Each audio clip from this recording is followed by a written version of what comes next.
Do Mandalorian couples never kiss each other? How strict is the eating alone rule?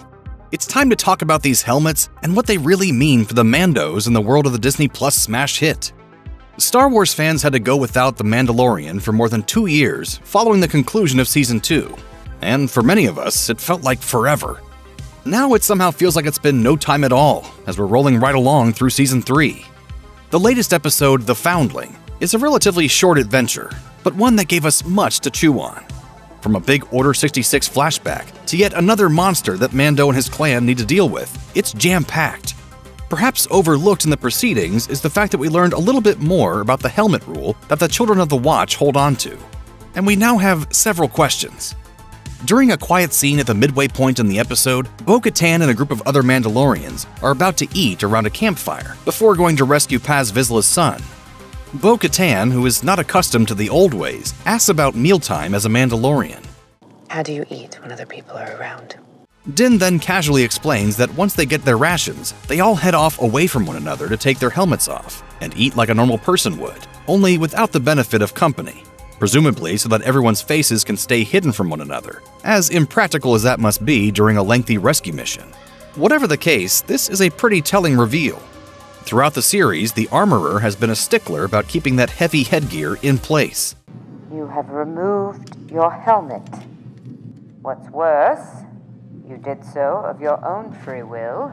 Heck, Mando had to go to a supposedly poisoned, dangerous planet to bathe in waters that may not have ever existed just to redeem himself for taking off his helmet a couple of times. Yet everyone takes off their helmets several times a day to eat? Viewers have probably wondered how Mandalorians are supposed to eat or perform other basic functions with this helmet rule.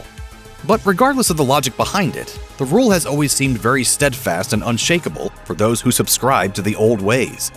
But are there other exceptions? Just how flexible is this rule? SlashFilm's own Sarah Milner attended a panel at the Toronto Comic-Con where armorer actor Emily Swallow explained that, when in close proximity, the show's actors actually bang into each other quite a bit because of the helmets. We realized if we tried to sit at the table at the same moment, then our heads would hit. There's so many moments that you could make a Three Stooges show about Mandalorians, which, if they ever get tired of this one, they've got enough footage for. While this is a real-world practicality, it does raise in-universe questions. Do they also get to take the helmets off for intimacy reasons? After all, Paz has a kid, we learn, which means he has performed certain, shall we say, functions in his life. Wouldn't that be pretty awkward with a helmet on all the time? Do Mandalorians never kiss if they are in a relationship? Is this really the way? This is the way. This is the way. We can ask ourselves somewhat silly questions about this helmet rule all day. But the way of the Mandalorians is, ostensibly, a religion within the Star Wars universe, and a pretty serious one at that. But the latest episode does make you wonder just how often Mandalorians bend the helmet rule a little bit, or a lot, depending on how confident they are that they won't get caught.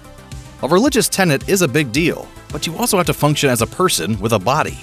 This is why Bo-Katan had to ask such a silly question about how to eat. It's also why Bo-Katan and her night owls never subscribe to the old ways like Din and his clan do.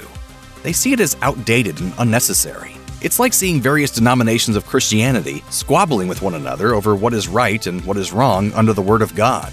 Maybe this all sounds a little grandiose, but it's not like religious themes in Star Wars are anything new. Remember the whole virgin birth thing with Anakin Skywalker? There was no father.